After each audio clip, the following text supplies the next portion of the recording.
जहां अगर मोहब्बत के साथ साथ मसाइल का सामना करना पड़े तो मोहब्बत दम तोड़ देती है। लेकिन आप जानते हैं कि दौलत और लग्जरीज मेरे लिए अहमियत नहीं रखती। इसीलिए कि तुम्हें इनके बगैर कभी रहना नहीं पड़ा। किसी चीज की अहमियत का अंदाजा उसके छिन जाने के बाद ही होता है बेटा। अच्छी तरह सोच समझ के फैसला कर लो और मुझे सुना देना। तुम्हारे पास अभी भी वक्त है।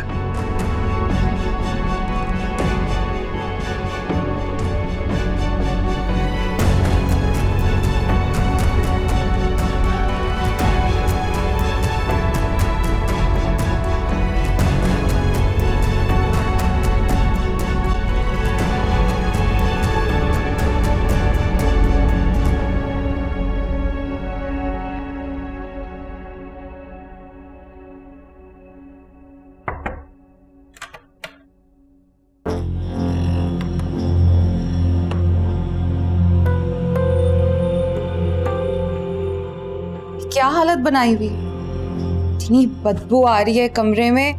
खिड़कियां खोलो और स्प्रे करो। जब ये होश में आए तो इसे बताना कि छोटी बीबी इसका वेट कर रही है। होश में हूं।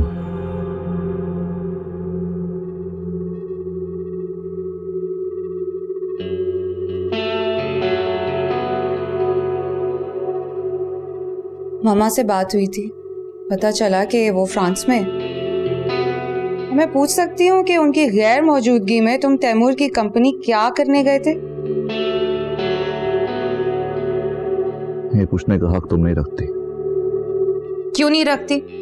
वो कंपनी हमारी है, तुम्हारा उसमें कोई लेना देना नहीं है। क्यों नहीं है? वो तैमूर के बाप का माल नहीं है। हो शट अप। तैमूर के बाप का माल ही है जिस पर तुमने कब्जा किया हुआ है। वो तो बच्चा था जब चाचा साई का इंतकाल हुआ और उनके बाद तो वही इकलौता वारिस था। तो इस जायदाद का कौन हिसाब देगा? प्लीज महसा, थोड़ा सुबह दिमाग मत खाओ, मामा से बात करो और जाओ। जायदाद उसने अपने सारे पैसे अयाशी में उड़ा दिए थे, कुछ नहीं बचा था। मैं तुमसे बहस करने नहीं आई, मैं तुम्हें वार्न करने आई। आइंदा तैमूर शाह की कंपनी में जाने की और अपने पालतू कुत्तों से वहां की इंक्वायरी करवाने की जरूरत नहीं है। तुम मामा का बिजनेस ही मैनेज कर लो, यही तुम्हारे लिए बहुत बड़ी अचीवमेंट है।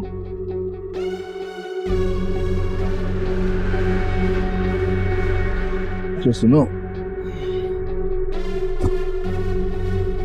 अब आ गई हो तो चाय शाय पीकर जाओ ना, इतना तो हक बनता है तुम्हारा। ये मेरे बाप का घर है, यहाँ आने जाने पे और चाय पीने पे मुझे किसी की परमिशन की जरूरत नहीं है।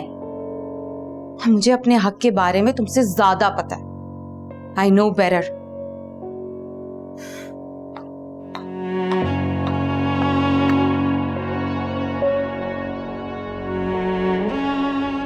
इलाही बख्श,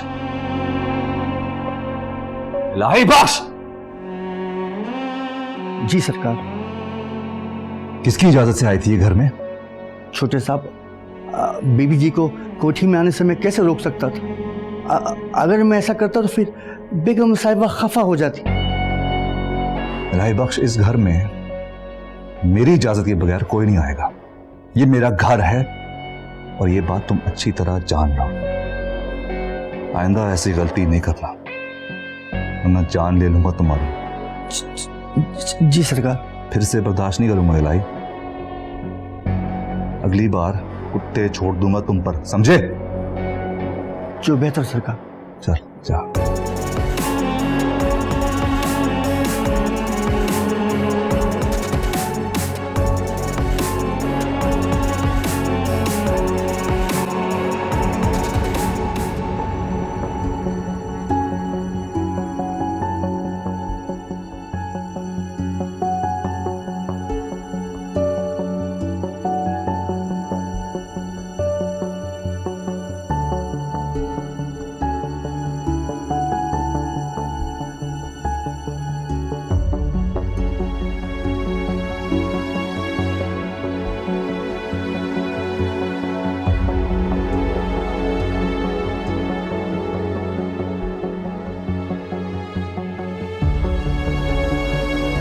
जा रही हो? जी आप ही वो यूनिवर्सिटी जा रही हूँ। अरे ये तो बहुत अच्छी बात है। हाँ लेकिन क्या बात, परेशान लग रही हो? नहीं आप ही बस घबराहट हो रही थी तो सोचा यूनिवर्सिटी चली जाती हूँ, दिल बहल जाएगा। हाँ तो वलीद का इंतजार कर लो, वो अभी निकलेगा ना, उसके साथ ही चली जाना थोड़ी। नहीं अभी मैं खुद से चली जाऊंगी। अल्लाह हाफिज।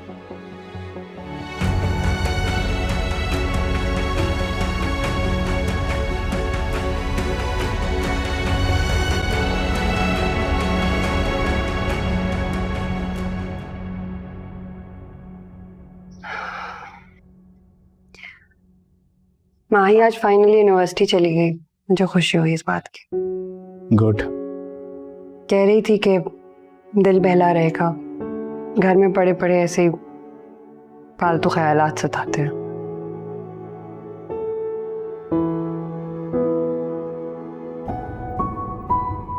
बाबर की कॉल आई थी।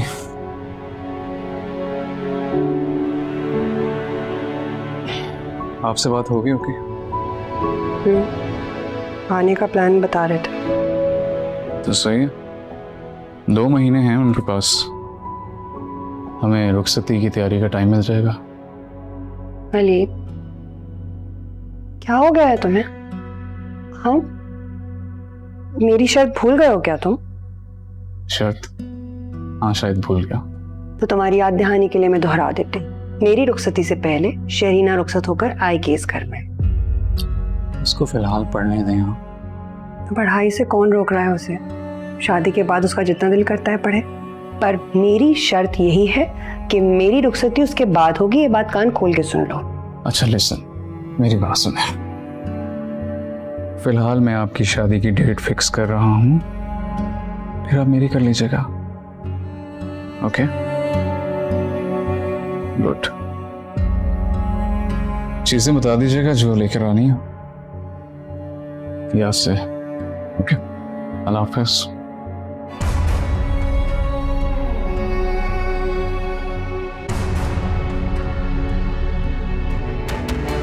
हाय माँ, बड़े दिनों बाद देखा था। बहुत अफसोस हुआ तुम्हारे भाई नौमी का सुन। तुम्हारे घर आने में अफसोस के लिए। इसकी कोई जरूरत नहीं। इनफैक्ट तुम्हारा फोन और बैग भी मेरे पास पड़ा। मैंने कहा दोनों काम एक साथ हो जाएंगे। मैंने कहा ना इसकी कोई जरूरत नहीं है, रास्ता छोड़ो मेरा।